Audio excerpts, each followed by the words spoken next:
you. Tonight, there are new developments surrounding the self-proclaimed polygamous prophet out of Colorado City, Arizona.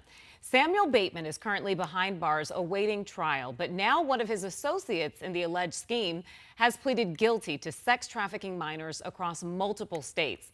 12 News journalist Chase Golightly continues to follow this story for us. And Chase, what did those documents show? Well, Creepy, the details out of this federal plea agreement for defendant Moroni Johnson are very disturbing. Claims he admitted to allowing Bateman to marry 4 of his own daughters, the youngest just 9 years old.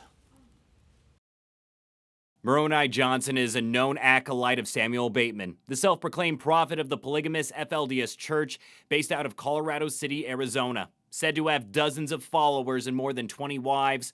Half of them are underage. For 3 years, federal court documents claim Johnson served Bateman during his rise to power, supporting Bateman financially and letting him and his wives live in Johnson's home. Investigators say some of the kids who were sexually abused by Bateman were Johnson's own children. According to his plea agreement with the feds, Johnson reportedly admitted to encouraging his young daughters, ages 9 to 14 years old, to marry Bateman after Bateman said it was part of God's will. The document writes Johnson told his 9-year-old daughter that the Lord wanted her to go with Bateman. Within just a few months, Johnson's young daughters were married to Bateman, with Johnson's full consent.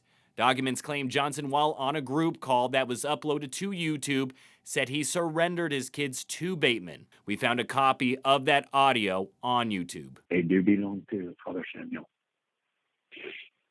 What he chooses to do with them is his business, and I rejoice in it. Johnson also said he knew that these illegitimate marriages would lead to Bateman having sex with the minors. Johnson then admitted to helping Bateman transport the child brides to multiple states where they would engage in group sex acts. In some cases, documents claim Johnson would be in the room with his daughters and Bateman and watch them being sexually abused by Bateman. Johnson now faces 10 years to life behind bars. I think the evidence in this case, from what I've read, is overwhelming. Retired FBI Special Agent Michael E. Anderson says Johnson's plea agreement detailing his involvement with Bateman is detrimental to the self-proclaimed prophet. It's very strategic on the government's part to have Moroni Johnson plead first. This is very, very damaging to Bateman's case.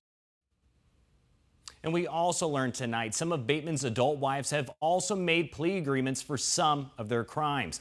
Bateman's trial is set to start in September. He's pleaded not guilty. We're live in the studio. Chase Golightly, 12 News.